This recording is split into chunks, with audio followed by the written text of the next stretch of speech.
भूर्भुवः स्वः तत्सवितुर्वरेण्यं भर्गो देवस्य धीमहि धियो यो नः प्रचोदयात्।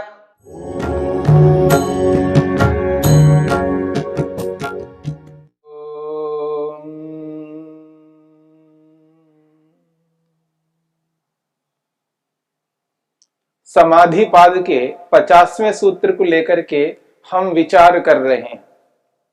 तज्ज संस्कारो अन्य संस्कार प्रतिबंधी। तज्ज संस्कारः संप्रज्ञा समाधि के चौथे विभाग में निर्विचार नामक समाधि। निर्विचार नामक समाधि में जो ऋतंभरा प्रज्ञा प्राप्त होती है, उस ऋतंभरा प्रज्ञा से उत्पन्न संस्कार तज्ज संस्कारः, उस ऋतंभरा प्रज्ञा से उत्पन्न संस्कार अन्य संस्कार प्रतिबंधी, दूसरे संस्कारों को रोकने वाले होते हैं। यानी संप्रज्ञा समाधि से उत्पन्न संस्कार समाधि से भिन्न लौकिक संस्कारों को रोकने वाले होते हैं। इस प्रसंग में एक प्रश्न महर्षि वेदव्यास ने प्रस्तुत किया है। वो ये कहते हैं, संस्कार क्लेशों के कारण बनते हैं। जो संस्कार उत्पन्न करते हैं, अर्थात जब कभी कर्म करते हैं, कर्म का संस्कार, जो कुछ भी ज्ञान प्राप्त करते हैं, ज्ञानार्जन करते हैं, उनके संस्कार, जो भी उपभोग करते हैं, उपासना करते हैं, उसके संस्कार, यानी ज्ञान, कर्म और उपासना, इन तीनों से संबंधित संस्कार मन में पड़ते हैं। अर्थात जैसे ही ज्ञान प्राप्त करते हैं तो ज्ञानात्मक एक छाप मन में पड़ती है। ज्ञान से संबंधित एक छाप मन में अंकित हो जाती है। जैसे ही कर्म करते हैं, कर्म की एक छाप मन पर पड़ जाती है। जैसे ही उपासना करते हैं, उपभोग करते हैं, उसकी भी एक छाप मन पर पड़ती है। जैसे कागज के ऊपर रबर स्टैंप को हम लगाते हैं, रबर स्टैंप पर जो अंकित करते हैं, जो अक्षर लिखे हुए रहते हैं, उनको हम एक कागज पर अंकित करते हैं। ठीक इसी प्रकार ज्ञान अंकित हो जाता है संस्कार के रूप में, छाप के रूप में। कर्म एक छाप के रूप में अंकित हो जाता है और एक उपासना छाप के रूप में अंकित हो जाता है। ये जितने भी है, चाहे वो ज्ञान हो, कर्म हो, उपासना हो, यदि ये अशुद्ध हैं, अशुद्ध ज्ञान, अशुद्ध कर्म और अशुद्ध उपासना, अशुद्ध का अर्थ है अज्ञान मूलक, अविद्या मूलक, अविद्या से युक्त ज्ञान, अविद्या से युक्त कर्म और अविद्या से युक्त उपासना यदि है तो वो अज्ञान मूलक संस्कार कहलाएंगे। और यही संस्कार और अविद्या को उत्पन्न करते हैं। जिस अविद्या से प्रेरित होकर के, जिस अज्ञान मूर्खता से प्रेरित होकर के ज्ञान प्राप्त करते हैं, कर्म करते हैं, उपासना करते हैं, वो जो उपासना है वो लोक की उपासना है, संसार की उपासना है, जड़ पदार्थों की उपासना है। जिस प्रकार से ज्ञान दो प्रकार का होता है, मिथ्या ज्ञान और शुद्ध ज्ञान, उसी प्रकार कर्म दो प्रकार के होते हैं, एक शुभ कर्म और एक पाप कर्म। ऐसे ही उपासना भी दो प्रकार की होती है, एक ईश्वर की उपासना और एक संसार की उपासना। तो यहां पर जो अशुद्ध उपासना है वो संसार की उपासना है, जड़ पदार्थों की उपासना है। अशुद्ध उपासना से अशुद्ध संस्कार, अशुद्ध कर्म से अशुद्ध संस्कार, और अशुद्ध ज्ञान से अशुद्ध संस्कार, फिर यही संस्कार फिर क्लेशों को उत्पन्न करते हैं। फिर क्लेश, फिर ज्ञान, कर्म, उपासना, फिर संस्कार, फिर संस्कारों से फिर क्लेश, फिर क्लेशों से फिर ये तीनों। तो ये जो श्रृंखला है ये निरंतर चलती रहती है। तो महर्षि वेदव्यास कहना चाहते हैं, यदि संस्कार क्लेशों को उत्पन्न करते हैं तो ये जो तज्ज्य संस्कार, ये जो संप्रज्ञा समाधि में जिस ऋतंभरा प्रज्ञा से उत्पन्न संस्कार हैं, क्या ये संस्कार क्लेशों के कारण नहीं बनते हैं? इसलिए वो कहते हैं कथम असौ संस्काराशयः, कथम असौ संस्काराशयः। ये जो संस्कार रूपी समूह है, चित्तम साधिकारम न करिष्यति थी, ये मन को अधिकार वाला साधिकार तो नहीं बनाएगा। असौ संस्काराशयः, ये जो संस्कार रूपी समुदाय है,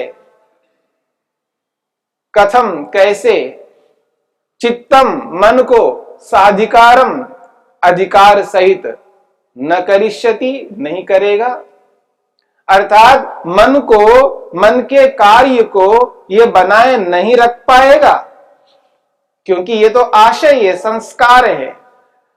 संस्कारों का काम है मन को बनाए रखना, अर्थात मन के कार्यों को बनाए रखना, मन के अधिकार को बनाए रखना। मन के दो अधिकार है, मन के दो कर्तव्य है। मन का एक अधिकार, एक कर्तव्य है भोग कराना, संसार का भोग कराना मन का एक कर्तव्य है, और मन का दूसरा कर्तव्य है अपवर्ग दिलाना, मोक्ष को दिलाना, मुक्ति तक पहुंचाना। ये दोनों कर्तव्य मन के हैं। इन्हीं दो कर्तव्यों को अधिकार शब्द से कहा है। तो कहा जा रहा है कथम असौ संस्काराशय चित्तम साधिकारम न करिष्यति।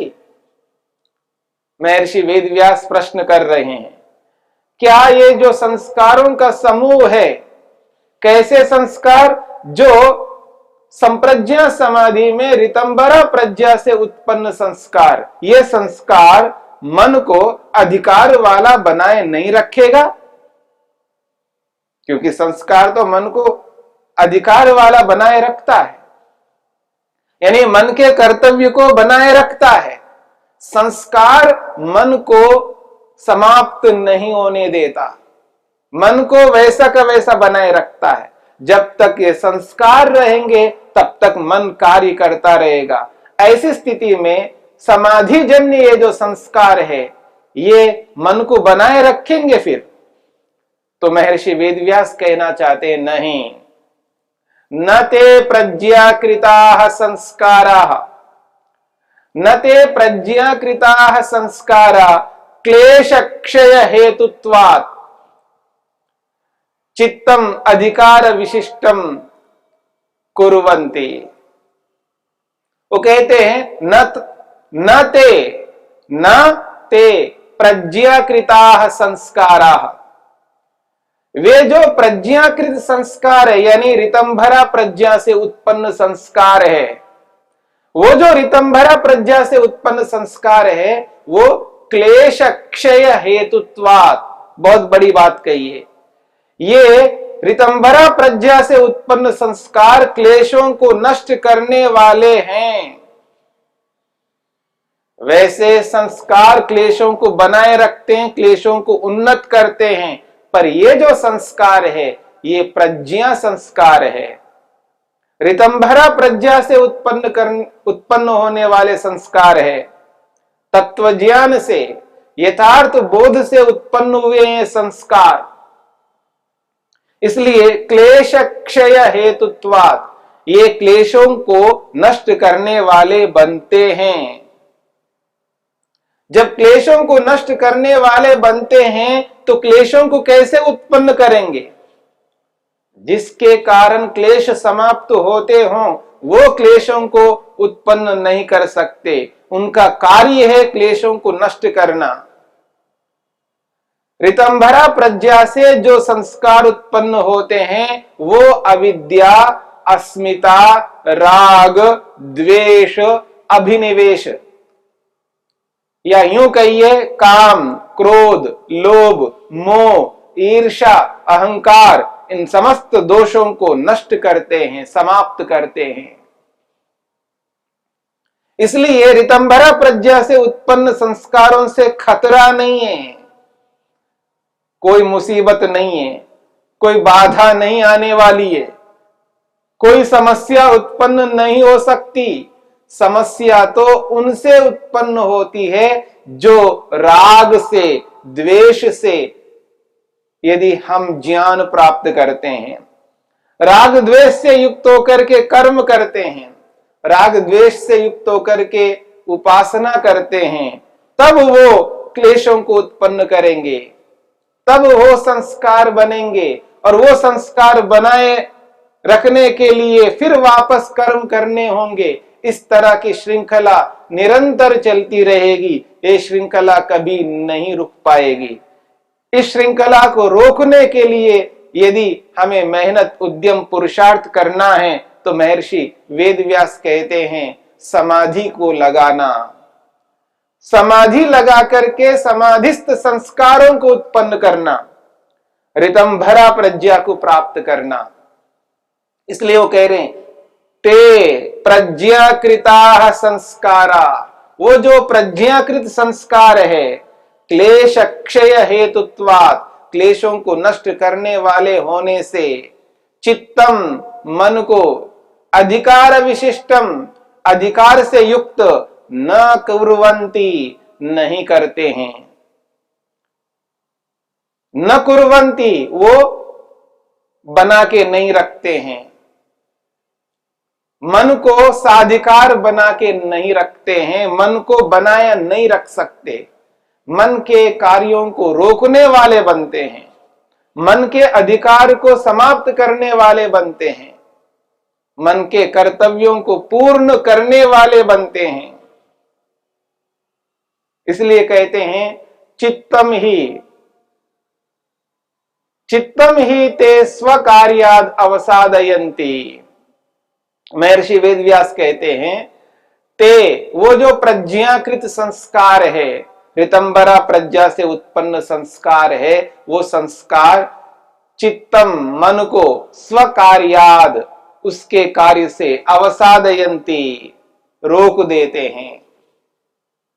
बहुत बड़ी बात है। इतनी बड़ी बात है कि ये संस्कार मन के कार्यों को रोकते हैं, यानी भोग अब नहीं कराएंगे। मन का कार्य है, बहुत बड़ा कार्य है, वो प्रातःकाल उठने से लेकर के रात्रि में सोने तक उसका एक इतना बड़ा कार्य रहता है कि वो भोग कराने में लगा रहता है, कभी खाली नहीं रहता है, निरंतर भोग कराता है। ये मन का एक बहुत बड़ा कार्य है। इस कार्य को ये संस्कार रोक देते हैं। जब ये संस्कार उत्पन्न होते हैं तो वो भोग नहीं करता, वो भोग नहीं करता, वो योग करता है। इस बात को समझने का प्रयास करना है। भोग वह व्यक्ति करता है जो व्यक्ति समाधि नहीं लगाता है। भोग वह व्यक्ति करता है जिसने विवेक वैराग्य को उत्पन्न नहीं किया है। भोग वह व्यक्ति करता है जो यम नियमों का पालन नहीं करता है, जो योग को अपने जीवन में धारण नहीं किया है, वही व्यक्ति भोग करता है। इसलिए भोग से बचना है और योग से युक्त होना है। उस स्थिति में समाधि लगानी है। इसलिए कहते हैं ते प्रज्ञाकृत संस्कारा, ते प्रज्ञाकृता संस्कारा क्लेश क्षय हेतुत्वात्, वो क्लेश के कारण बनने से, क्लेश को समाप्त करने वाले बनने के कारण से वो चित्तम अधिकार विशिष्टम न कुर्वन्ति, चित्त को अधिकार वाला नहीं बनाते हैं, समाप्त अधिकार वाले बनाते हैं। इसलिए कहते हैं ख्याति पर्यवसानम ही चित्त चेष्टितम, चित्त चेष्टितम, मन की जो चेष्टा है, मन का जो भाग दौड़ है, मन का आवागमन है, ख्याति पर्यवसानम, ये ख्याति को प्राप्त होने तक ही है।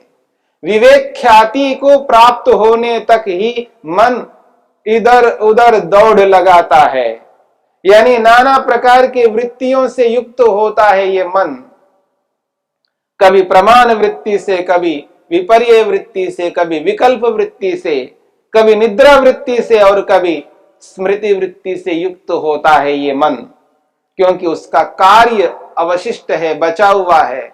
भोग करना जब तक बचा रहेगा तब तक वृत्तियों से युक्त रहेगा। जब भोग समाप्त हो जाता है तब वृत्तियों से युक्त मन नहीं रहेगा। ख्याति पर्यवसानम ही चित्त चेष्टितम, जब विवेक ख्याति प्राप्त होती है, सत्व पुरुष अन्यता ख्याति की प्राप्ति होती है, जड़ और चेतन को पृथक पृथक समझने का सामर्थ्य उत्पन्न होता है। जड़ को जड़ समझना, चेतन को चेतन समझना, व्यवहारिक तौर पर समझना, व्यवहार में वैसा ही उनके साथ व्यवहार करना जैसे वो पदार्थ हैं। जैसा शरीर है, शरीर को जड़ मान करके व्यवहार में भी जड़ के समान व्यवहार करना, चेतन के समान व्यवहार न करना, ये जड़ को जड़ मानना है। और चेतन आत्मा को चेतन मानना है, उसी के लिए मेहनत पुरुषार्थ करना है। चेतन को देखना है, उसका साक्षात्कार करना है, उसके लिए उद्यम मेहनत पुरुषार्थ करना है। ये चेतन को चेतन मानना है। व्यक्ति जड़ को चेतन मानता हुआ उसके लिए मेहनत करता है और चेतन को जड़ मानता हुआ उसको त्याग करता है, छोड़ देता है, उसके लिए मेहनत नहीं करता है। इसलिए कहा जा रहा है सत्व पुरुष अन्यता ख्याति। इस विवेक ख्याति को प्राप्त कर लेने पर चित्त यानी मन अब रुक जाता है, मन का कार्य पूरा हो जाता है। उसका जो अधिकार है, उसके जो कर्तव्य है भोग कराना, अब भोग करा लिया, अब भोग कराना नहीं रहेगा। उसी स्थिति में व्यक्ति मुक्ति के अधिकारी बनता है और मोक्ष को प्राप्त कर लेता है। यही तज्ज संस्कारो अन्य संस्कार प्रतिबंधी का अभिप्राय है।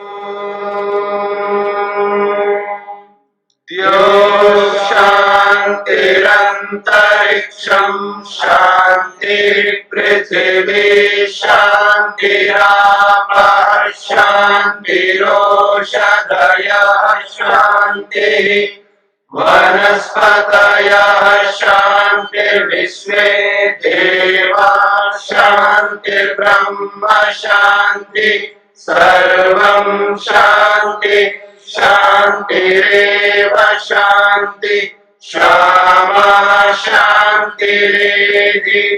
ओम शांति शांति शांति।